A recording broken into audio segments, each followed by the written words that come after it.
So hello students, once again welcome back to Prakashan classes. Measures of central tendency हम लोगों ने last class में chapter start कर दिया था। लेक्चर नंबर 1 हम लोगों ने कंप्लीट कर लिया था, जिसमें हमने कुछ इंट्रोडक्शन बेसिक्स किया था कि मेजर्स ऑफ सेंट्रल टेंडेंसी क्या होता है, इसके कितने सारे मेजर्स होते हैं। तो एक अरिथमेटिक मीन होता है, एक ज्योमेट्रिक मीन होता है, एक हार्मोनिक मीन होता है। मीन के अंदर मीडियन अलग है, मोड अलग है। ये सब पे प्रॉब्लम्स आने वाला है, ये सब पे हम लोग कंप्यूटेशन सीखेंगे, कैलकुलेशन सीखेंगे।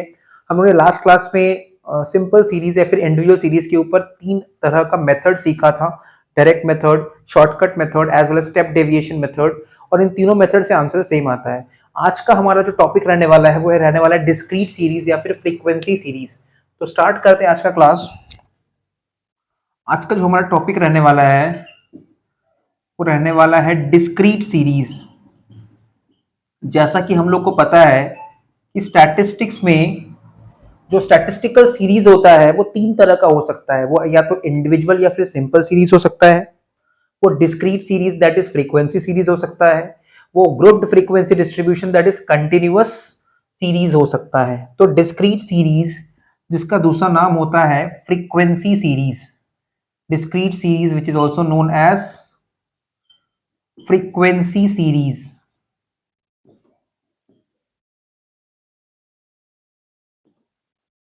मतलब यहां पे हम लोग को डेटा में कुछ वैल्यूज गिवन रहेगा, जैसे marks of students, wages of workers, और उसके साथ उसका रिलेटेड फ्रीक्वेंसी, मतलब कितना बार वो सारा वैल्यूज रिपीट हुआ है ये भी दिया हुआ रहेगा। तो इसमें भी 3 तरह का मेथड होता है। एक होता है डायरेक्ट मेथड,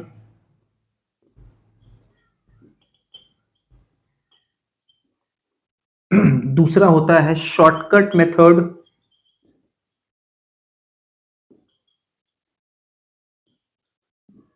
जिसका दूसरा नाम होता है assumed mean method. Shortcut method का दूसरा नाम क्या है? Assumed mean method. Direct method को हम लोग नॉर्मल मेथड भी कहते हैं। डायरेक्ट मेथड को हम लोग नॉर्मल मेथड भी कहते हैं। और तीसरा होता है स्टेप डेविएशन मेथड। सो ये 3 तरह के मेथड है डिस्क्रीट सीरीज के अंदर। डिस्क्रीट सीरीज, जिसको हम लोग फ्रीक्वेंसी सीरीज भी कहते हैं, उसमें direct method that is normal method, shortcut method जिसका दूसरा नाम होता है assumed mean method, and the third one is step deviation method. तो एक एक करके अरिथमेटिक मीन निकालने का जो फॉर्मूलाज है इन मेथड्स के अंदर, उसको फटाफट समझ लेते हैं। नॉर्मल मेथड में फॉर्मूला होता है summation F x divide by summation F. Normal method में फॉर्मूला होता है summation F x divide by summation F. ये फॉर्मूला होता है नॉर्मल मेथड में। शॉर्टकट मेथड या फिर अज्यूम्ड मीन मेथड में फॉर्मूला होता है अरिथमेटिक मीन का, विच is denoted by x bar A plus summation F into D, a plus summation f into d, that is summation fd divided by summation f, that is frequency का sum total, frequency का sum total। And step deviation method में formula होता है arithmetic mean का x bar is equal to a plus, a stands for assumed mean, जैसे कि हम लोगों ने लास्ट क्लास में सीखा था। a stands for assumed mean, summation F D dash divided by summation F into I, F D dash divide by summation या फिर सिग्मा एफ इंटू आई। तो ये है तीनों मेथड का अलग अलग फॉर्मूला। अब ये भी एक फॉर्मूला है। ये फॉर्मूला किसके लिए एप्लीकेबल है? ये फॉर्मूला अप्लाई होगा for direct method. This formula will be applicable for direct method. This formula will be applicable for shortcut method या फिर assumed mean method, and this formula will be applicable for step deviation method। सारे ही method का formula में थोड़ा बहुत changes तो है, ठीक है। अब ये लिखने के बाद हम लोग लिखेंगे where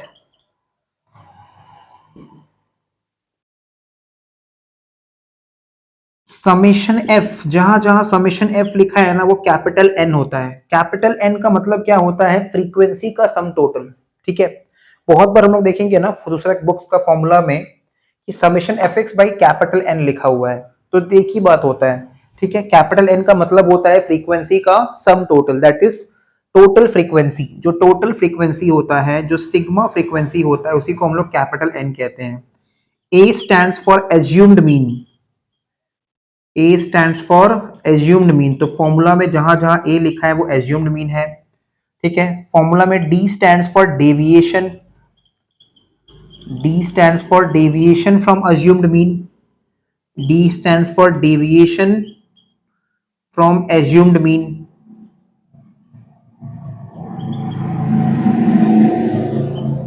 and I stands for common gap और कॉमन विथ। तो ये हो गया हम लोग का समरी। डिस्क्रीट सीरीज या फिर फ्रीक्वेंसी सीरीज में तीन मेथड होता है, एक होता है डायरेक्ट मेथड जिसका दूसरा नाम होता है नॉर्मल मेथड, एक होता है शॉर्टकट मेथड जिसका दूसरा नाम होता है एज्यूम्ड मीन मेथड, एक होता है स्टेप डेविएशन मेथड। तो अरिथमेटिक मीन इसमें कैसे निकालते हैं? डायरेक्ट मेथड में summation F X by summation F. Shortcut method में निकालते हैं arithmetic mean A plus summation F D by summation F, और स्टेप डेविएशन मेथड में A plus summation F D dash by summation F into Y.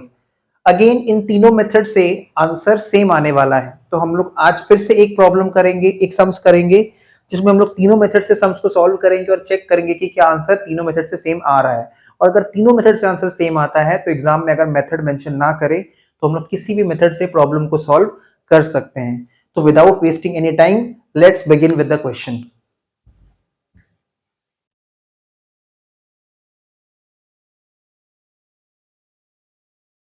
So now example number 3 हम लोग ने last class तक cover कर लिया था। आज हम लोग देखते हैं एग्जाम्पल नंबर 4 क्या लिख रहा है। From the following data of the marks, हम लोग ने लास्ट क्लास में एग्जाम्पल नंबर 2 और 3 को होमवर्क लिया था, मैंने आंसर भी दे दिया था। एक बार सोल्यूशन चेक कर लेना आंसर आ रहा है कि नहीं। अभी करते हैं example number 4। From the following data, data मतलब होता है information of the marks obtained by 60 students, ठीक है। So the marks have been obtained by 60 students, there are 60 students in the class, ठीक है। और ये मार्क्स हम लोग को 60 स्टूडेंट्स का गिवन है क्वेश्चन में।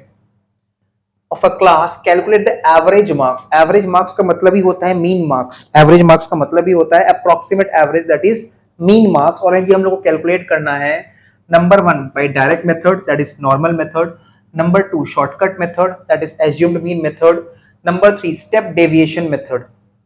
तो मार्क्स दिया हुआ है हम लोग को डेटा में और नंबर ऑफ स्टूडेंट्स का डेटा भी दिया हुआ है। तो सबसे पहले हम लोग मीन कैलकुलेट करेंगे थ्रू डायरेक्ट मेथड।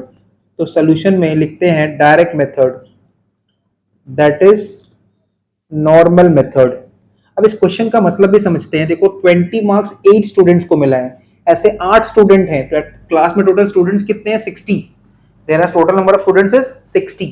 तो क्लास में टोटल स्टूडेंट्स तो 60 हैं, बट ऐसे 8 स्टूडेंट है जिसको 20 मार्क्स मिला है, ऐसे 12 स्टूडेंट है जिसको 30 मार्क्स मिला है। मतलब 30 बार 30 मार्क्स कितना बार रिपीट हुआ? 12 स्टूडेंट्स को मिला है, 12 बार रिपीट हुआ। 20 मार्क्स कितना बार रिपीट हुआ? 8 स्टूडेंट्स को मिला, मतलब 8 बार रिपीट हुआ। मतलब हर मार्क्स का रिपीटेशन बता रहा है। 40 मार्क्स 20 बच्चों को मिला है, 50 मार्क्स 10 बच्चों को मिला है, 60 मार्क्स 6 स्टूडेंट्स को मिला है और 70 मार्क्स 4 स्टूडेंट्स को मिला है। तो टोटल करके देख लो 8 plus 12 20, 20 plus 20 40, 40 plus 10 50, 50 plus 6 56 plus 4 60, मतलब 60 स्टूडेंट्स का हम लोग को मार्क्स का डेटा दिया हुआ है। अब हम लोग क्या करेंगे डायरेक्ट मेथड में, सबसे पहले जो मार्क्स गिवन है ये सब तो वेरिएबल है, याद रखना ये जो मार्क्स है ना ये कोई भी वैल्यू हो सकता है। Marks of a student can be any number. क्या मार्क्स 7.9 हो सकता है? बिल्कुल हो सकता है, ठीक है। अगर एक एक क्वेश्चन 0.1 मार्क्स का है तो 7.9 मिलना पॉसिबल है। क्या मार्क्स 7.75 हो सकता है? बिल्कुल हो सकता है। अगर एक एक क्वेश्चन 0.05 मार्क्स का है तो 7.75 मिलना भी पॉसिबल है। मतलब marks of a student, wages of a worker, height of a person, age of an individual, ये कोई भी वैल्यू हो सकता है। ठीक है, ये फ्रैक्शनल भी हो सकता है, मार्क्स फ्रैक्शनल भी हो सकता है। तो जो फ्रैक्शनल हो सकता है ना वो वेरिएबल होता है, जिसका फ्रैक्शन में वैल्यू आ सकता है वो वेरिएबल होता है। Marks can be any number, it is a variable. ठीक है, वेरिएबल को हम लोग क्या डिनोट करते हैं, एक्स। तो वेरिएबल्स को हम लोग एक्स डिनोट करते हैं, और मार्क्स के बगल में हम लोग कॉलम बना लेंगे नंबर ऑफ स्टूडेंट्स। अब जरा सोचो, क्या नंबर ऑफ स्टूडेंट्स फ्रैक्शनल हो सकते हैं? क्या हम बोल सकते हैं कि आज क्लास में 1.5 स्टूडेंट्स प्रेजेंट है? नहीं बोल सकते। तो जो चीज फ्रैक्शनल नहीं हो सकता, ठीक है, जो चीज फ्रैक्शनल नहीं हो सकता है वो फ्रीक्वेंसी होता है। ठीक है, डेटा में जो चीज फ्रैक्शनल पॉसिबल नहीं है, या तो क्लास में 1 स्टूडेंट होगा, या तो क्लास में 2 स्टूडेंट होगा, या तो 3 होगा, बट 3.75 स्टूडेंट्स नहीं हो सकता, 4.95 स्टूडेंट्स नहीं हो सकता, 2.35 स्टूडेंट्स नहीं हो सकता। तो जो फ्रैक्शनल पॉसिबल नहीं है, जो फ्रैक्शन में पॉसिबल नहीं है, वो फ्रीक्वेंसी होता है। और जो फ्रैक्शनल हो सकता है, जो कोई भी वैल्यू बियर कर सकता है, वो वेरिएबल होता है। तो marks can be of any value, इसलिए वो वेरिएबल है, उसको एक्स डिनोट कर रहे हैं। और नंबर ऑफ स्टूडेंट्स क्या है, फ्रीक्वेंसी है, रिपीटेशन है। ये सारा मार्क्स का रिपीटेशन कितना कितना बार हुआ, जैसे देखो 20 मार्क्स 8 स्टूडेंट्स को मिला है, मतलब 20 मार्क्स का रिपीटेशन 8 टाइम्स है। 30 मार्क्स 12 स्टूडेंट्स को मिला है, मतलब 30 मार्क्स का रिपीटेशन 12 टाइम्स है। ठीक है, 40 मार्क्स 20 स्टूडेंट्स को मिला है, मतलब 40 मार्क्स का रिपीटेशन 20 टाइम्स है। मतलब बेसिकली फ्रीक्वेंसी ये बताता है कि कितना बार कोई नंबर रिपीट हो रहा है। ठीक है, तो मार्क्स में हम लोग लिख दिए एक्स, और नंबर ऑफ स्टूडेंट्स में लिख दिए एफ। मार्क्स में लिख दिए 20। अच्छा, 20 का जो फ्रीक्वेंसी है इसके ठीक साइड बाई साइड लिख देंगे 8। फिर मार्क्स में लिख देंगे 30 और उसका फ्रीक्वेंसी लिख देंगे 12। फिर मार्क्स में लिख देंगे 40 और उसका कॉरेस्पॉन्डिंग फ्रीक्वेंसी लिख देंगे 20। फिर मार्क्स में लिख देंगे 50 और उसका कॉरेस्पॉन्डिंग फ्रीक्वेंसी लिख देंगे 10। मार्क्स में लिख देंगे हम लोग 60 और उसका कॉरेस्पॉन्डिंग फ्रीक्वेंसी लिख देंगे 6। मार्क्स में हम लोग लिख देंगे 70 और उसका कॉरेस्पॉन्डिंग फ्रीक्वेंसी लिख देंगे 4। तो ये हम लोगों ने अभी तक क्वेश्चन को ही तो कॉपी किया है, और क्या ही किया है हम लोगों ने।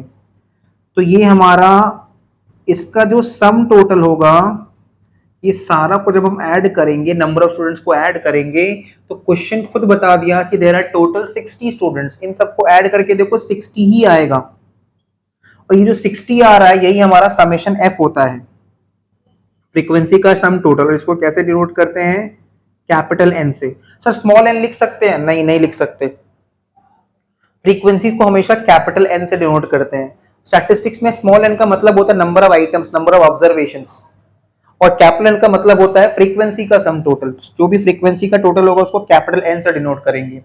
अब नेक्स्ट क्या स्टेप करना है, यहां तक तो हम लोग ने क्वेश्चन को ही कॉपी किया है बेसिकली। नेक्स्ट हम लोग कॉलम बना देंगे एफ एक्स। एफ एक्स मतलब एफ इंटू एक्स। तो हमने एफ किसको कंसिडर किया था, number of students, that is frequency, और एक्स किसको कंसिडर किया था, मार्क्स, दैट इज वेरिएबल्स। तो हमको इनका प्रोडक्ट निकालना है, मल्टीप्लाई करना है। तो 20 इंटू 8, देखो एफ इंटू एक्स। अब एक चीज समझो, चाहे एफ इंटू एक्स हो या एक्स इंटू एफ हो, बात बराबर होता है। 3 इंटू 1 या फिर 1 इंटू 3, 3 ही होता है। 4 इंटू 5 या 5 इंटू 4, 20 ही होता है। तो एफ इंटू एक्स हो चाहे एक्स इंटू एफ हो, बात सेम रहेगा। तो हम लोग को बेसिकली क्या करना है, एक्स और एफ का मल्टीप्लाई करना है। तो 20 इंटू 8 160, 30 इंटू 12 360, 40 इंटू 20 800, ठीक है, 50 इंटू 10 500, 60 इंटू 6 360, एंड 70 इंटू 4 280। तो ये हम लोगों ने एफ एक्स निकाल लिया। अब हम लोग जब एफ एक्स का सम टोटल करेंगे, समेशन एफ एक्स जब हम निकालेंगे, एफ एक्स का सम टोटल करेंगे, उसको हम लोग बोलेंगे समेशन एफ एक्स। तो 160 प्लस 360, ठीक है, कैलकुलेटर यूज कर सकते हो, बिल्कुल अलाउड है एग्जाम में कैलकुलेटर।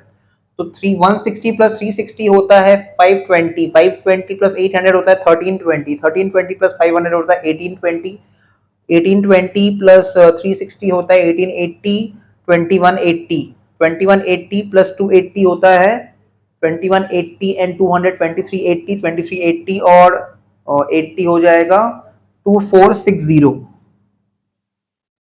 2460। एक बार क्रॉस वेरीफाई भी कर लेते हैं ताकि गलत ना हो जाए। ठीक है, 160 प्लस 360 520 1320 1820 2120 2180 2380 एंड 2460। ओके, करेक्ट है। तो ये हमारा एफ एक्स आ गया। अब क्योंकि हम लोग डायरेक्ट मेथड्स फॉलो कर रहे हैं तो इसी के नीचे तुमको लिखना, हम यहां लिख रहे हैं अरिथमेटिक मीन हम लोग निकाल देंगे। Arithmetic mean which is denoted by the symbol x bar. Formula होता है summation F X by summation F. तो समेशन एफ एक्स हम लोग का कितना आया, 2460। हमारा समेशन एफ एक्स आया है 2460। देखो इस टेबल में समेशन एफ एक्स कितना आया है 2460 एंड समेशन एफ कितना है 60। तो 0 0 कैंसिल हो जाएगा। 246/6 कैलकुलेट करके देख लेना। 246/6 होता है 41, मतलब 41 मार्क्स एवरेज मार्क्स है जो पूरा क्लास को मिला है। 41 marks is the average marks जो पूरा क्लास को मिला है। ये था डायरेक्ट मेथड। क्लियर। अब हम लोग इसी सम्स को shortcut method that is assumed mean method से करके देखेंगे और चेक करेंगे क्या आंसर वहां पे भी सेम आ रहा है। तो लेट्स स्टार्ट। हम लोग शॉर्टकट मेथड से करके देखते हैं।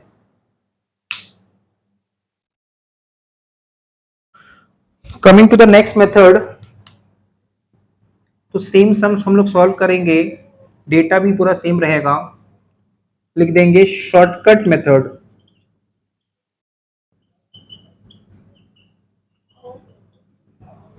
जिसका दूसरा नाम होता है, और देके लिख दे रहे हैं, assumed mean method. Shortcut method जिसका दूसरा नाम होता है एज्यूम्ड मीन मेथड।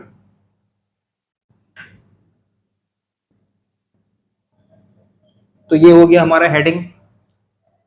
अब क्या करना है, सबसे पहले जो क्वेश्चन में हम लोग को मार्क्स गिवन है उसको एज इट इज कॉपी कर देंगे। और मार्क्स तो कोई भी वैल्यू हो सकता है, तो उसको क्या बोलेंगे हम लोग, वेरिएबल। वेरिएबल वो डेटा होता है जो फ्रैक्शनल भी हो सकता है। फ्रीक्वेंसी वो डेटा होता है जो कभी भी फ्रैक्शनल नहीं हो सकता। जैसे number of workers, number of students, कभी फ्रैक्शनल नहीं हो सकता। ठीक है। मार्क्स, तो मार्क्स को कॉपी करेंगे। उसके बाद पहले मार्क्स को ही कॉपी कर देते हैं। 20, उसके नीचे 30, उसके नीचे 40, उसके नीचे 50, उसके नीचे 60, उसके नीचे 70। ठीक है। ओके, तो पहले मार्क्स को कॉपी कर दिए। अब ये मार्क्स हमारा एक्स है कि डेटा एक्स को हम लोगों ने कॉपी कर दिया। अब हमको क्या करना है, एज्यूम्ड मीन मेथड में हम लोग को किसी भी एक वेरिएबल को ना एज्यूम्ड मीन मानना पड़ेगा, एज्यूम करना पड़ेगा, मानना पड़ेगा। ठीक है। वो वेरिएबल कोई भी नंबर हो सकता है। वो 20 भी हो सकता है, हम 20 को भी ले सकते हैं, 30 ले सकते हैं, 40 ले सकते हैं, 50 ले सकते हैं, 60 ले सकते हैं, 70 ले सकते हैं। तो हम लोग क्या करते हैं ना कि हम लोग देखो 1 2 3 4 5 6 आइटम है, तो हम लोग 40 को ले लेते हैं। ठीक है, अप्रोक्सीमेट मिडिल वैल्यू। 6 आइटम है तो 6/2 थर्ड वैल्यू होता है, तो इसको हम ए कंसिडर कर रहे हैं। ठीक है, इसको हम एज्यूम मीन कंसिडर कर रहे हैं। तो नेक्स्ट कॉलम हम बनाएंगे d is equals to x minus A. d stands for deviation और हमने a किसको कंसिडर किया है, 40 को। ठीक है, d is equals to x minus A. Okay, तो पहला x कितना है, 20 है, और एज्यूम्ड मीन हमने कितना कंसिडर किया है, 40। तो देखो d कैसे निकलता है, x माइनस ए, मतलब 20 माइनस 40। x है 20, a है 40, 20 माइनस 40 तो आएगा -20। 20 माइनस 40 होता है -20। फिर 30 minus 40, 30 minus 40, second x, second variable है 30, एज्यूम्ड मीन 40, 30 माइनस 40 -10, -10। अगेन देखो थर्ड वेरिएबल है x और वही एज्यूम्ड मीन भी है, मतलब x 40 और एज्यूम्ड मीन भी 40, तो नो डेविएशन, मतलब 40 माइनस 40 0। नेक्स्ट वेरिएबल है 50, 50 माइनस एज्यूम्ड मीन 40, वेरिएबल है 50, assumed mean 40, 50 minus 40 positive 10, 60 minus 40 20 and 70 minus 40 30। ये आ गया deviations, deviations of variables from their assumed mean, deviations of variable जिसको हमने x डिनोट किया है फ्रॉम देयर अज्यूम्ड मीन। ठीक है, नेक्स्ट कॉलम हम लोग बना देंगे नंबर ऑफ स्टूडेंट्स, जो कि क्वेश्चन में दिया ही हुआ है, नंबर ऑफ स्टूडेंट्स जो कि कभी भी फ्रैक्शनल नहीं हो सकता, और जो फ्रैक्शनल नहीं हो सकता वही फ्रीक्वेंसी होता है, जो कभी भी फ्रैक्शनल नहीं हो सकता डेटा में वही फ्रीक्वेंसी होता है। तो number of students first data में कितना था, 8 था, उसके बाद 12 था, उसके बाद 20 था, उसके बाद 10 था, then we have got frequency 6 and the last frequency is 4। ये था हमारा number of students, that is frequency. Next अब हम लास्ट कॉलम बनाएंगे एफ डी, मतलब F into D, F D मतलब एफ इंटू डी, फ्रीक्वेंसीज को, इंडिविजुअल फ्रीक्वेंसीज को हम लोग डी से मल्टीप्लाई करेंगे, डेविएशन से मल्टीप्लाई करेंगे।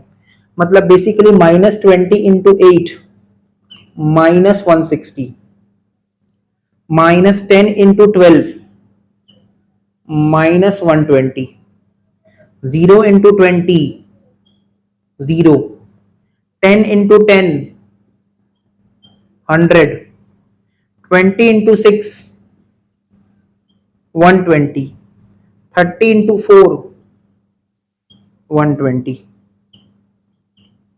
अब हमको क्या करना है, यहां पे हम लोग को एफडी का टोटल कर लेना है और नंबर ऑफ स्टूडेंट्स का भी टोटल कर लेना है, एफडी का टोटल कर लेना है और नंबर ऑफ स्टूडेंट्स का भी टोटल कर लेना है। तो नंबर ऑफ स्टूडेंट्स तो हम लोग को पहले से ही पता है कि summation F that is capital N, number of students का टोटल तो 60 ही आने वाला है। एफडी का टोटल देखते हैं, पहले पॉजिटिव नंबर को ऐड करते हैं, 100 प्लस 120 220, 220 प्लस 120 दैट इज 340। ठीक है, 340 में से 160 और 120 मतलब 280 माइनस, 340 में से जब 280 को माइनस करेंगे तो ये कितना आएगा, 60 आएगा। मतलब समेशन एफडी का जो सम टोटल है वो कितना आ रहा है, 60 आ रहा है, और एफ का भी जो टोटल है वो कितना आ रहा है, 60 आ रहा है। अब इसके नीचे लिख देना, हम वहां से लिख रहे हैं, इसको अरिथमेटिक मीन का फॉर्मूला में पुट कर देंगे। Arithmetic mean which is denoted by X bar, formula होता है A plus summation F D by summation F. तो A stands for assumed mean, और हमने एज्यूम्ड मीन कितना कंसिडर किया है, 40। A stands for assumed mean और हमने एज्यूम्ड मीन कितना कंसिडर किया है, 40। एंड समेशन एफ डी कितना, 60 डिवाइड बाय समेशन एफ, वो भी कितना, 60। तो देखो 40 तो अपने जगह फिक्स है, 60 by 60 कितना होता है, 1। Finally we are getting again the same answer what we got in direct method, 41। It proves that कि हम चाहे सम्स को डायरेक्ट मेथड से सॉल्व करें या फिर शॉर्टकट मेथड से सॉल्व करें, दोनों मेथड में सेम डेटा से आंसर इज सेम, दोनों मेथड में सेम डेटा से आंसर जो आ रहा है वो सेम आ रहा है। तो विद दिस ये हमारा shortcut method complete.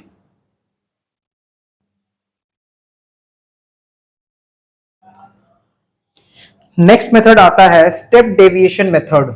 Step deviation method में देखो एक ही प्रॉब्लम है ना, स्टेप डेविएशन मेथड में हमेशा चेक कर लेना कि जो वेरिएबल्स है, जैसे ये मार्क्स वेरिएबल्स है, इसमें एक कॉमन गैप होना चाहिए। इसे देखो 20, 30, 40, 50, 60, 70 सब में एक कॉमन गैप है 10। तो अगर कॉमन गैप अवेलेबल है डेटा के हिसाब से तभी हम लोग स्टेप डेविएशन मेथड में सम्स को सॉल्व करेंगे, अदरवाइज हम लोग दूसरा कोई मेथड को ऑप्ट करेंगे। ठीक है, क्योंकि इसमें हम लोग को कॉमन गैप का डेटा चाहिए होता है। तो सबसे पहले हम लोग क्या करेंगे, स्टेप डेविएशन मेथड में भी पहले मार्क्स को कॉपी कर देंगे। मार्क्स तो कोई भी वेरिएबल हो सकता है, तो जो कोई भी वेरिएबल वैल्यू ले सकता है, जो कोई भी वैल्यू का कंसिडर किया जा सकता है, उसको हम लोग वेरिएबल कहते हैं। तो मार्क्स को कॉपी कर देते हैं, पहले 20, फिर 30, फिर 40, फिर 50, फिर 60 एंड फाइनली 70। इसमें भी हम लोग को क्या करना पड़ेगा ना, कुछ एज्यूम्ड मीन मानना पड़ेगा। चलो आपकी बात, दूसरा किसी नंबर को एज्यूम्ड मीन मानते हैं। Let us take 50 as assumed mean this time. इस बार 50 को एज्यूम्ड मीन मानते हैं।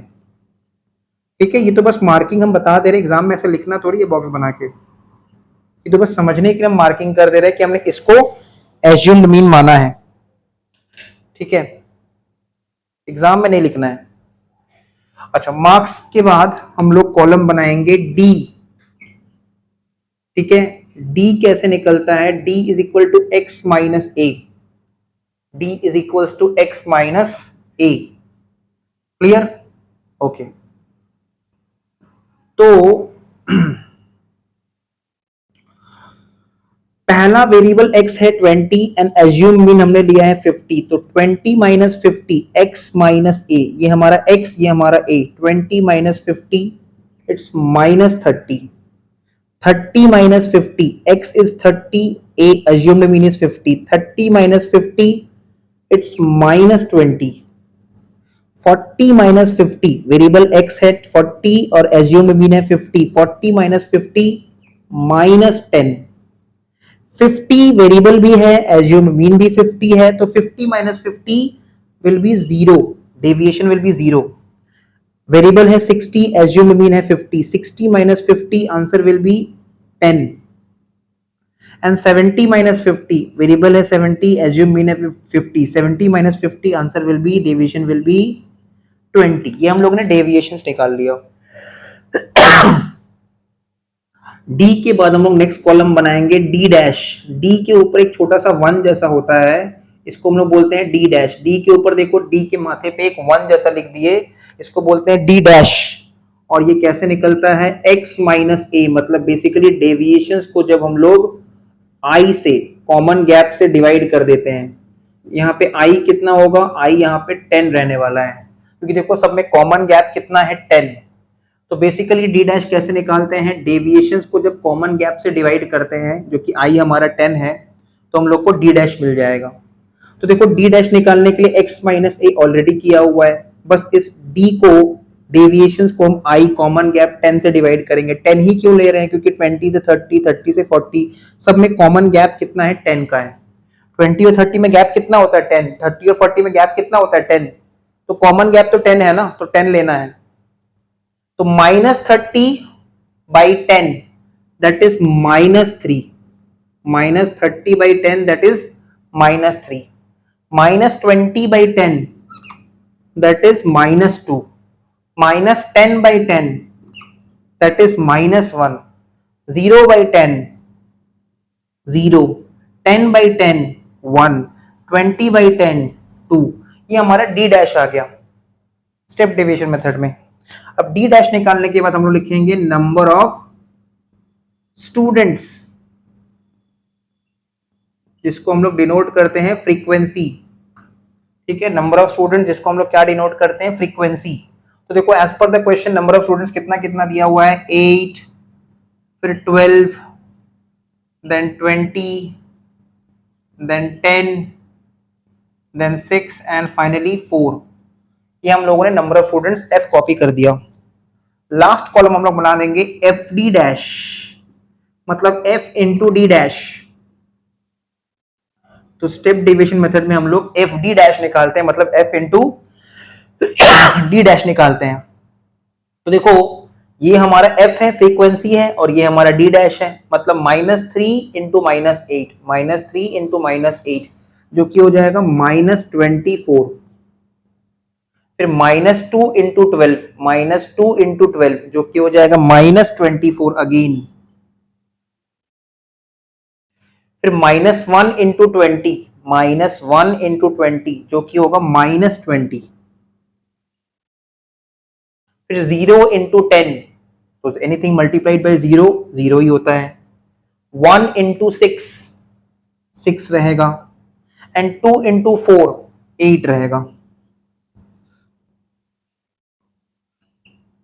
उसके बाद हमको क्या करना है, समेशन एफ डी डैश का टोटल कर लेना है, एफ डी डैश का टोटल, और फ्रीक्वेंसी का भी टोटल कर लेना है। फ्रीक्वेंसी का टोटल तो हमको पता ही है 60 आने वाला है। एफ डी डैश का टोटल देख लेते हैं। ध्यान से देखो, 8 और 6 पॉजिटिव, बस 14 है, तो पहले नेगेटिव देख लेते हैं। -24 -48 होता है, minus minus same sign add हो जाएगा। -24 -24 -48 -48 -20 -68 -68 प्लस 6 -68 प्लस 6 होगा -62 एंड -62 प्लस 8 ये हो जाएगा -54। -62 प्लस 8 हो जाएगा -54।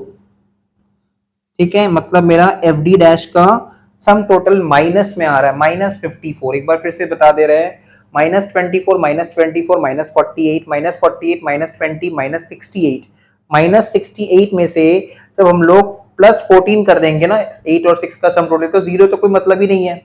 तो -68 प्लस 14 करने में देखो -54 आता है। तो ये हम लोगों ने टेबल बना लिया। ठीक है, अब इसको हम लोग क्या करेंगे, अरिथमेटिक मीन का फॉर्मूला में पुट करेंगे। यहाँ पे लिख देते हैं arithmetic mean that is x बार।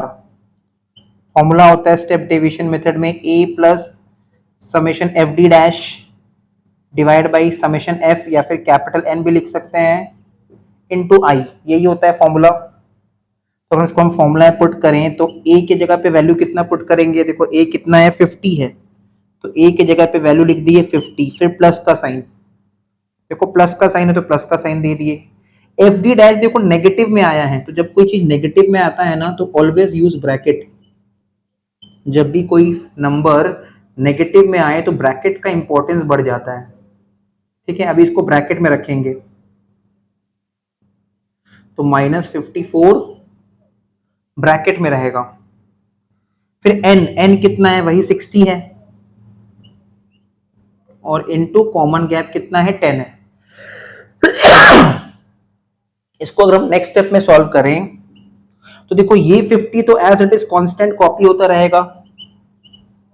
अब इसको देखो, -54 इंटू 10, -54 इंटू 10 तो -540, एंड -540 जब डिवाइड बाय 60 करेंगे तो 0 0 कैंसिल, तो -540 डिवाइड बाय 60 करके देख लेना, 9 आएगा, -9 आएगा। तो ये पूरा चीज देखो फिर से बता रहे हैं, -54 इंटू 10 -540 -540 डिवाइड बाय 60 -9, माइनस और प्लस। ठीक है, तो 50 -9, तो basically again the answer is 41 marks. So this proves कि अगर सेम डेटा से हम लोग डायरेक्ट मेथड, शॉर्टकट मेथड या फिर स्टेप डेविएशन मेथड से सम्स को सॉल्व करें डिस्क्रीट सीरीज में, तो आंसर सेम रहने वाला है। इसका मतलब एग्जाम में मेथड मेंशन ना करे तो हम लोग किसी भी मेथड से सम बना सकते हैं। वो डायरेक्ट मेथड भी हो सकता है, वो शॉर्टकट मेथड भी हो सकता है, वो स्टेप डेविएशन मेथड भी हो सकता है। So this completes the problem. और अगर मेथड मेंशन कर देगा तो उसी मेथड से बनाना है। So moving on to the next question, example number 5. From the following data, information, calculate arithmetic mean by direct method, shortcut method, step deviation method. ये data है variable x 2 3 4 5 6 7 8 9 दिया है, और ये उसका related frequency दिया हुआ है f। मतलब 2 जो वेरिएबल है वो 10 बार रिपीट हुआ है, 3 जो वेरिएबल है वो 16 बार रिपीट हुआ है, 4 जो वेरिएबल है 11 बार रिपीट हुआ है, 5 variable 8 times, 6 variable 6 times, 7 variable 4 times, 8 variable 3 times and 9 variable 2 times. तो ये रहने वाला हमारा क्वेश्चन, और ये उसका आंसर भी है। इस सम्स को तीनों मेथड से बना के चेक कर लेना कि ये मेथड क्लियर है कि नहीं। होपफुली ये क्लास समझ में आ रहा होगा। क्लास समझ में आ रहा है, वीडियो को लाइक कर दो, कमेंट करके बताओ क्लास समझ में आ रहा है या फिर नहीं आ रहा है। ठीक है, और फास्ट पढ़ाना है और स्लो पढ़ाना है, जो भी है जैसे भी बताओ। और वीडियो को लाइक कर दो, चैनल को सब्सक्राइब कर देना, शेयर करो फ्रेंड के साथ वीडियो को। मिलते हैं नेक्स्ट वीडियो में।